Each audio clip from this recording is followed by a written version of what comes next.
अस्सलाम वालेकुम दोस्तों। आज हम डिस्कस कर रहे हैं कंजर्वेशन ऑफ एनर्जी, या हम कहते हैं कि law of conservation of energy. इसको हम एक्सप्लेन करेंगे एनिमेशन की मदद से, और आपकी बुक में जो एग्जांपल्स दिए गए हैं उसकी मदद से हम इसको एक्सप्लेन करेंगे, और साथ में हम मैथमेटिकली भी हम इस टॉपिक को एक्सप्लेन करेंगे। तो सबसे पहले हम डिफाइन करते हैं कि कंजर्वेशन ऑफ एनर्जी क्या है, फिर उसके बाद हम एनिमेशन और आपके बुक में दिए हुए एग्जांपल्स और मैथमेटिक्स के थ्रू हम इसको एक्सप्लेन करेंगे। तो कंजर्वेशन ऑफ एनर्जी को हम यूँ डिफाइन करते हैं कि energy can neither be created nor destroyed in any process, it can be converted from one form to another form. इसका मतलब यह है कि हम किसी भी प्रोसेस के थ्रू एनर्जी को ना हम प्रोड्यूस कर सकते हैं, पैदा कर सकते हैं, और न उसको हम ख़त्म कर सकते हैं। हम सिर्फ इतना कर सकते हैं कि एनर्जी की एक फॉर्म को दूसरे फॉर्म में कन्वर्ट करते हैं। जैसे कि आपकी बुक में जो एग्जांपल्स दिए गए हैं, a diver on a springboard, उसमें हम केमिकल एनर्जी को पोटेंशियल एनर्जी में कन्वर्ट करते हैं, फिर वो पोटेंशियल एनर्जी काइनेटिक एनर्जी में कन्वर्ट होती है। उसके थ्रू हम जो डाइवर है उसको काइनेटिक एनर्जी मिलती है, वो ऊपर की तरफ छलांग लगाता है और फिर वो एनर्जी वर्क डन में कन्वर्ट होती है। तो सबसे पहले मैं इसको एक्सप्लेन करता हूँ सिमुलेशन के थ्रू। इस एग्जांपल में आपको नज़र आ रहा है, ये एक लड़का है जो साइकिल चला रहा है। साइकिल का ये पहिया इस जनरेटर के साथ कनेक्टेड है, इस बेल्ट के थ्रू, और ये कनेक्टेड है इस बल्ब के साथ।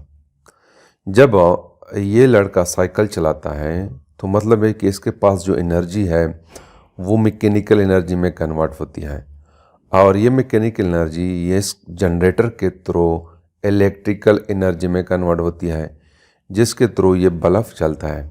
तो इसका मतलब यह है कि यहाँ पे इस लड़के के पास जो एनर्जी है वो मैकेनिकल एनर्जी में कन्वर्ट हुई है, वो मैकेनिकल एनर्जी कन्वर्ट होती है इलेक्ट्रिकल एनर्जी में। तो मैं इसको चलाता हूँ। देखो ये साइकिल चला रहा है, मैकेनिकल एनर्जी है, उसके थ्रू ये जनरेटर शुरू हो जाता है और यहाँ पे इलेक्ट्रिकल एनर्जी प्रोड्यूस होती है और ये बल्ब जलने लगता है, लाइट में कन्वर्ट होता है। सिमिलरली मैं एक दूसरा एग्जांपल देता हूँ।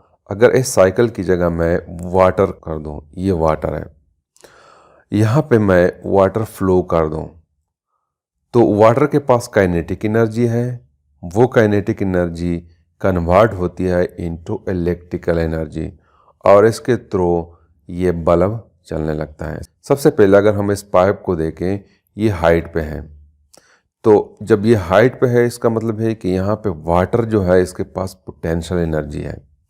तो जब हम इसको फ्लो कराते हैं तो वो पोटेंशियल एनर्जी कन्वर्ट होती है इनटू काइनेटिक एनर्जी, और ये काइनेटिक एनर्जी कन्वर्ट होती है इनटू इलेक्ट्रिकल एनर्जी, और इस इलेक्ट्रिकल एनर्जी के थ्रू हम इस बल्ब को जला देते हैं। तो जैसे ही मैं पानी को बंद कर देता हूँ तो ये जनरेटर रुकने लगता है और ये बल्ब ऑफ हो जाता है। तो यहाँ पे पाइप में जो वाटर है उसके पास पोटेंशियल एनर्जी है, वो कन्वर्ट होती है काइनेटिक एनर्जी, फिर काइनेटिक एनर्जी इलेक्ट्रिकल एनर्जी में कन्वर्ट होती है। इसको मैं दोबारा फ्लो करा देता हूँ तो पोटेंशियल एनर्जी कन्वर्ट होती है इनटू काइनेटिक, और फिर इलेक्ट्रिकल एनर्जी में कन्वर्ट होती है। सिमिलरली मैं सोलर एनर्जी, सूरज से आने वाली एनर्जी है, तो ये सूरज है, इसकी जगह मैं सोलर प्लेट्स लगा लेता हूँ, तो यहाँ से सूरज से रेडिएंट एनर्जी आती है, वो इस सोलर प्लेट पे पड़ती है, और सोलर प्लेट के थ्रू ये रेडिएंट एनर्जी कन्वर्ट होती है इनटू इलेक्ट्रिकल एनर्जी। आप लोगों ने देखा होगा जब आसमान पे बादल होते हैं तो सोलर प्लांट जो है वो काम नहीं कर रहा होता है। जैसे कि यहाँ पे मैं बादल ले आता हूँ इसके थ्रू, देखो यहाँ पे फुल जो है क्लाउड्स है, क्लाउड्स के थ्रू ये सूरज की रोशनी जो है ब्लैक हो गई है। तो जब ब्लैक होगी ये रोशनी इस सोलर प्लेट पे नहीं पड़ती, तो ये बल्ब जो है वो ऑन नहीं होता है। मतलब यह है कि यहाँ पे इलेक्ट्रिकल एनर्जी नहीं है। तो दोबारा मैं ये क्लाउड्स जो है इसको ख़त्म कर देता हूँ, तो ये बल्ब जो है आपको नज़र आ रहा है ये ऑन हो गया, क्योंकि सूरज की रोशनी यहाँ पे पड़ती है। तो ये जो है हम रेडिएंट एनर्जी या सूरज से आने वाली एनर्जी को हम इलेक्ट्रिकल एनर्जी में कन्वर्ट कर देते हैं। सिमिलरली हम इस सूरज की जगह स्टीम यूज़ कर सकते हैं, हीट एनर्जी। और इस सोलर प्लेट की जगह दोबारा मैं जनरेटर लगा लेता हूँ। तो जैसे है यहाँ पे मैं हीट दे देता हूँ, इस बर्तन में वाटर है, वो वाटर स्टीम में कन्वर्ट होती है, वो स्टीम के थ्रू ये जनरेटर चलता है, तो यहाँ पे इलेक्ट्रिकल एनर्जी प्रोड्यूस होती है। तो इसके थ्रू हम बल्ब को जलाते हैं, लाइट प्रोड्यूस होती है। तो दोबारा अगर मैं यहाँ पे इस हीट को ख़त्म कर दूँ ये इसके थ्रू, तो स्टीम नहीं बनेगा, तो जनरेटर नहीं चलेगा। तो जब जनरेटर नहीं चलेगा तो ये बल्ब भी ऑन नहीं होगा। देखो आहिस्ता आहिस्ता ये स्टीम ख़त्म होता जाता है। तो जैसे ही ये स्टीम ख़त्म हो जाए तो ये रुकने लगता है। तो इस तरह हम वन फॉर्म ऑफ एनर्जी को सेकंड फॉर्म ऑफ एनर्जी में कन्वर्ट कर देते हैं। दूसरे एग्जांपल से मैं इसको यूँ भी एक्सप्लेन करता हूँ कि जैसे मैंने आपको बताया था कि मेन टाइप्स ऑफ एनर्जी जो है वो काइनेटिक एनर्जी है प्लस पोटेंशियल एनर्जी है। तो टोटल एनर्जी जो है it is the sum of kinetic energy plus potential energy. यहाँ पे आपको नज़र आ रहा है ये एक शख्स है, ये हाइट पे है। तो जब ये यहाँ पे हाइट पे है तो उसके पास जो एनर्जी है वो टोटली पोटेंशियल एनर्जी है, इसके पास कोई काइनेटिक एनर्जी नहीं है। तो जैसे जैसे ये शख्स नीचे की तरफ आएगा तो potential energy Aahista Aahista convert होगी इनटू काइनेटिक एनर्जी। और इस ग्राफ के थ्रू हम देखेंगे, इस ग्राफ के थ्रू ये जो ब्लैक लाइन है ये शो कर रहा है टोटल एनर्जी को, और ये लाइन शो कर रहा है पोटेंशियल एनर्जी को। सिमिलरली यहाँ पे एक रेड लाइन आएगा, वो शो करेगा काइनेटिक एनर्जी को। और ये जो है फ्रिक्शनल एनर्जी है, इसको हम इग्नोर करते हैं। तो जैसे आपको यहाँ पे नज़र आ रहा है ये टोटल एनर्जी जो है ये इक्वल है पोटेंशियल एनर्जी के, क्योंकि ये शख्स हाइट पे है। तो जैसे ये नीचे आएगा तो यहाँ पे एक लाइन जनरेट होगी काइनेटिक एनर्जी की, तो और ये लाइन डिक्रीज होगी, लेकिन टोटल एनर्जी जो है वो सेम होगी। ये ब्लैक लाइन जो है ये सेम रहेगा। तो इसको मैं इस बटन के थ्रू नीचे ले आता हूँ। देखो इसको मैं नीचे लाता हूँ और इस ग्राफ को अगर आप देखें, पोटेंशियल एनर्जी कम हो रही है, काइनेटिक एनर्जी जनरेट हो रही है, प्रोड्यूस हो रही है। तो जैसे ये नीचे आएगा बिल्कुल आप देखें ये नीचे आ गया। जब नीचे आ गया तो यहाँ पे पोटेंशियल एनर्जी ज़ीरो हो गई है और टोटल एनर्जी इक्वल है काइनेटिक एनर्जी के, क्योंकि यहाँ पे हाइट जो है वो ज़ीरो है और हमें पता है कि पोटेंशियल एनर्जी जो है ये इक्वल है mgh के। यहाँ पे h ज़ीरो है इस पोजीशन पे, तो जब h ज़ीरो है तो p यानी पोटेंशियल एनर्जी ज़ीरो है। तो जैसे जैसे ये शख्स ऊपर की तरफ आएगा तो दोबारा काइनेटिक एनर्जी कम होगी और यहाँ पे पोटेंशियल एनर्जी जनरेट होगी। तो मैं इस बटन के थ्रू इसको मूव करा देता हूँ। ये देखो ये शख्स जो है ऊपर की तरफ जा रहा है और ग्राफ आप देख रहे हैं पोटेंशियल एनर्जी प्रोड्यूस हो रही है और काइनेटिक एनर्जी डिक्रीज़ हो रही है। तो ये आपको नज़र आ रहा है। तो इस तरह जो है इससे ये शो होता है कि one form of energy convert होती है इनटू सेकंड फॉर्म, यानी पोटेंशियल एनर्जी कन्वर्ट हो रही है इनटू काइनेटिक एनर्जी। तो ये अब ऊपर की तरफ जा रहा है। तो इस तरह जो है one form of energy convert होते हैं into other form of energy. तो इसको मैं फास्टली मूव करा देता हूँ। तो ये देखो जैसे ये मूव कर रहा है यहाँ पे ग्राफ में वेरिएशन आते हैं। पोटेंशियल एनर्जी कन्वर्ट होती है इनटू काइनेटिक और काइनेटिक कन्वर्ट होती है इनटू पोटेंशियल एनर्जी। तो इस तरह law of conservation of energy के मुताबिक हम एनर्जी को न क्रिएट कर सकते हैं और न उसको डिस्ट्रॉय कर सकते हैं। हम सिर्फ वन फॉर्म ऑफ एनर्जी से अदर फॉर्म ऑफ एनर्जी में कन्वर्ट कर सकते हैं। अब मैं इसको एक्सप्लेन करता हूँ with the help of examples जो आपकी बुक में दिए गए हैं। आपकी बुक में जो एग्जांपल दिया गया है वो पहला है a driver on a springboard. ये जो आपको नज़र आ रहा है ये स्प्रिंग बोर्ड है। इसमें होता क्या है कि इस बंदे के पास एनर्जी है, ये एनर्जी इस बोर्ड पे लगा लेता है तो वो कन्वर्ट होती है इनटू इलास्टिक पोटेंशियल एनर्जी। तो ये नीचे की तरफ मूव करता है। As a result of that ये दोबारा जब ऊपर की तरफ आएगा तो इलास्टिक पोटेंशियल एनर्जी कन्वर्ट होती है इनटू काइनेटिक एनर्जी, और उस काइनेटिक एनर्जी के थ्रू इस बंदे को एक पुश मिलता है जिसके थ्रू ये ऊपर की तरफ छलांग लगा लेता है, जैसे कि साइड पे वीडियो में आप देख रहे हैं। तो इस तरह इस एग्जांपल में केमिकल एनर्जी कन्वर्ट होती है इनटू इलास्टिक पोटेंशियल एनर्जी, और इलास्टिक पोटेंशियल एनर्जी कन्वर्ट हो जाती है इनटू काइनेटिक एनर्जी। उस काइनेटिक एनर्जी के थ्रू जो डाइवर है उसको पुश मिलता है ऊपर की तरफ, उसको काइनेटिक एनर्जी मिलती है। वो जब नीचे आता है, पानी में आ जाता है, तो वो वर्क डन में कन्वर्ट होती है। तो यो जो है हम वन फॉर्म ऑफ एनर्जी को अदर फॉर्म ऑफ एनर्जी में कन्वर्ट कर देते हैं। सेकंड एग्जांपल है जनरेशन ऑफ इलेक्ट्रिसिटी। इसमें यह होता है कि आपने सुना होगा कि डैम्स के थ्रू हम एनर्जी को क्रिएट कर सकते हैं, यानी इलेक्ट्रिकल एनर्जी को। तो यहाँ पे ये होता है कि ये वाटर है, इस वाटर के पास पोटेंशियल एनर्जी है, इसको जब हम फ्लो कराते हैं तो ये पोटेंशियल एनर्जी कन्वर्ट होती है इनटू काइनेटिक एनर्जी, और ये एनर्जी इस टरबाइन को चलाती है। तो इस टरबाइन के थ्रू यहाँ पे जनरेटर में प्रोड्यूस होती है इलेक्ट्रिकल एनर्जी, और ये इलेक्ट्रिक एनर्जी ट्रांसफ़र होती है इनटू ट्रांसफार्मर, और ट्रांसफार्मर से हमारे घरों तक इलेक्ट्रिसिटी आ जाती है। तो यहाँ पे पोटेंशियल एनर्जी कन्वर्ट हुई है काइनेटिक, और काइनेटिक एनर्जी कन्वर्ट हुई है इनटू इलेक्ट्रिकल एनर्जी। तो इस तरह हम इलेक्ट्रिसिटी को जनरेट कर सकते हैं। थर्ड एग्जांपल जो दिया गया है वो पोल वॉल्ट है। इसमें यह होता है कि ये वॉल्टर जो है, यानी ये प्लेयर जो है, इसके पास ये पोल होता है, इसके पास एनर्जी होती है, वो कन्वर्ट होती है इनटू काइनेटिक एनर्जी। चूँकि वो जब भागता है तो एनर्जी कन्वर्ट होती है काइनेटिक एनर्जी में, और इस पोल के थ्रू ये ऊपर की तरफ जंप लगा लेता है। तो काइनेटिक एनर्जी कन्वर्ट होती है इनटू पोटेंशियल एनर्जी। जैसे जैसे ये ऊपर की तरफ जाएगा तो वो काइनेटिक एनर्जी पोटेंशियल एनर्जी में कन्वर्ट होती है। तो ये जब इस पे छलांग लगा लेता है तो ये potential energy Aahista Aahista convert होती है इनटू काइनेटिक एनर्जी, और ये यहाँ पे गिरने लगता है।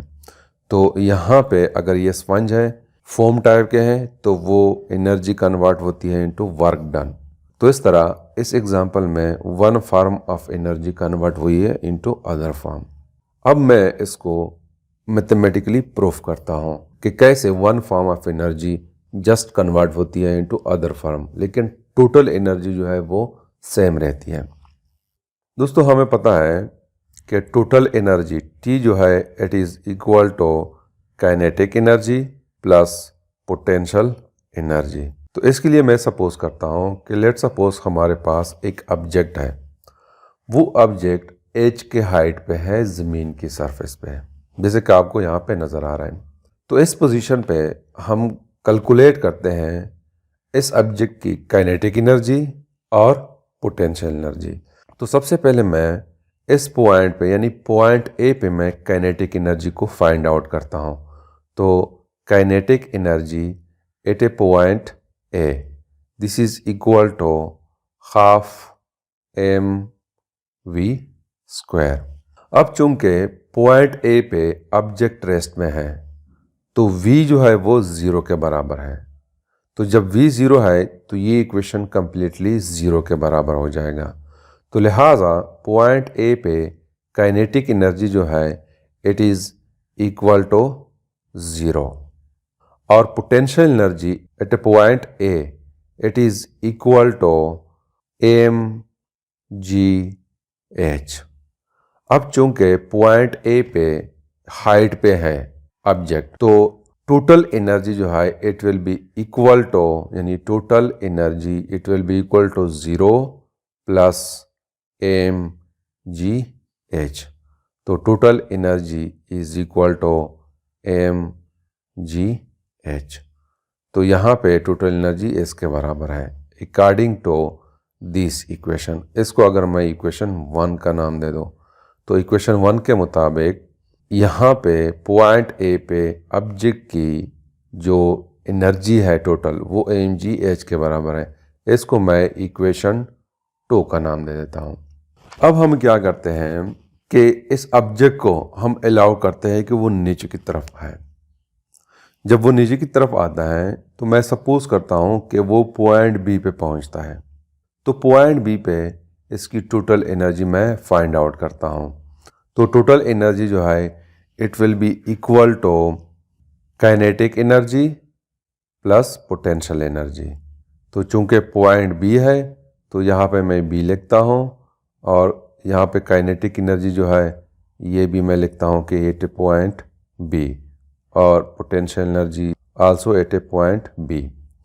तो यहाँ पे मैं काइनेटिक एनर्जी को सबसे पहले फाइंड आउट करता हूँ एट ए पॉइंट बी। तो यहाँ पे जब हम ऑब्जेक्ट को नीचे की तरफ ले आते हैं तो यहाँ पे वर्क डन होता है due to gravity from point A to point B. तो वो वर्क डन इक्वल है W at point B F into S, यानी work done from A to B is equal to F S. अब चूंकि हमें पता है कि F जो है it is equal to weight of the object और weight of the object equal है mg के, और डिस्टेंस s जो है चूंकि हम इस ऑब्जेक्ट को ले आते हैं नीचे की तरफ एट ए डिस्टेंस x, तो this will become equal to mg into x। और जितना हम वर्क डन करते हैं उतनी ही काइनेटिक एनर्जी उसमें प्रोड्यूस होती है क्योंकि उसको हम नीचे की तरफ ले आते हैं। तो ये वर्क डन इक्वल है काइनेटिक एनर्जी के, और चूंकि पॉइंट बी है तो kinetic energy at A point B हो गया। तो इसको मैं नाम देता हूँ इक्वेशन 3। अब मैं फाइंड आउट करता हूँ potential energy at A point B. तो potential energy will be equal to M G, ज़मीन की सरफेस से पॉइंट बी तक का जो डिस्टेंस है ये इक्वल है h माइनस एक्स के। तो मैं लिखता हूँ यहाँ पे कि h माइनस एक्स, h की जगह h माइनस एक्स मैं लिखता हूँ। तो इसको मैं नाम देता हूँ इक्वेशन नंबर 4। अब ये इक्वेशन 3 और इक्वेशन 4 को मैं इस इक्वेशन में पुट कर देता हूँ। तो total energy at A point B will be equal to M G X minus M G into H minus X.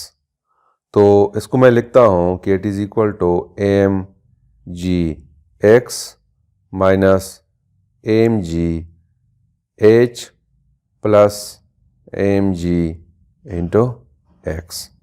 तो यहाँ पे ये और ये कैंसिल हो जाएंगे, तो हमारे पास रह जाएगा कि टी बी यानी total energy at point B is equal to, यहाँ पे दोस्तों प्लस है और यहाँ पे भी प्लस है और यहाँ पे माइनस आ जाएगा, ये माइनस है तो ये एम जी एक्स और ये कैंसिल हो जाएंगे।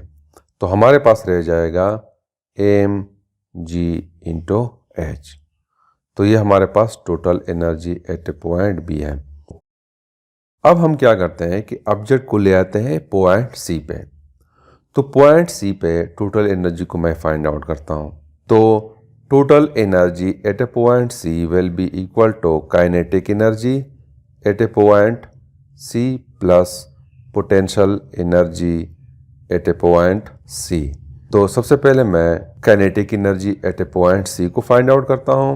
तो kinetic energy at A point C, this will become equal to work done on the body in bringing from B to C, तो it is equal to F into S। अब यहाँ पे F जो है ये mg के बराबर है और S जो है ये h के बराबर है। तो मैं लिखता हूँ कि kinetic energy at A point C is equal to mg into h। इसको मैं नाम देता हूँ इक्वेशन नंबर 5।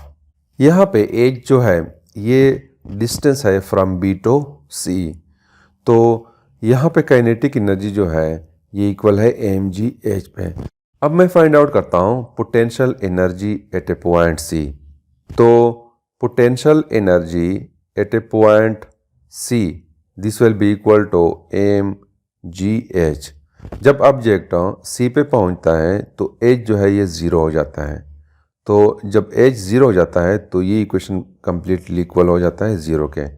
तो सी पे पोटेंशियल एनर्जी जो है ये ज़ीरो के बराबर है।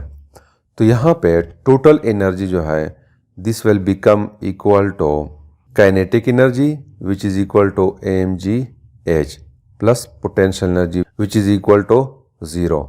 तो total energy at A point C is equal to, तो मैं लिखता हूँ TC is equal to mgh। तो ये हमारे पास टोटल एनर्जी हो गई है। तो इसको मैं नामता हूँ इक्वेशन 6। तो तमाम पॉइंट्स पे, पॉइंट ए पे, पॉइंट बी पे और पॉइंट सी पे टोटल एनर्जी जो है ये mgh के बराबर है। लेकिन इसमें फ़र्क यह है कि at A point C total energy mgh के बराबर है, लेकिन वो काइनेटिक एनर्जी है। Total energy is equal to kinetic energy. Potential energy यहाँ पे ज़ीरो हो गई है। जब ऑब्जेक्ट B से C पे आता है तो पोटेंशियल एनर्जी कन्वर्ट होती है इनटू काइनेटिक एनर्जी पे। और पॉइंट B पे जो है, अगर हम इस केस को देखें तो इस केस में पोटेंशियल एनर्जी भी है और काइनेटिक एनर्जी भी है। तो टोटल एनर्जी इक्वल है काइनेटिक एनर्जी के और पोटेंशियल एनर्जी के, और उसका सम जो है mgh के बराबर है। यानी अगर ये TB 10 जूल है तो यहाँ पे भी 10 जूल है पॉइंट B पे, और पॉइंट C पे भी 10 जूल है, और पॉइंट A पे भी 10 जूल है। लेकिन पॉइंट A पे काइनेटिक एनर्जी ज़ीरो है। जो टोटल एनर्जी है ये टोटल पोटेंशियल एनर्जी है। तो this is something about the law of conservation of energy. Thank you.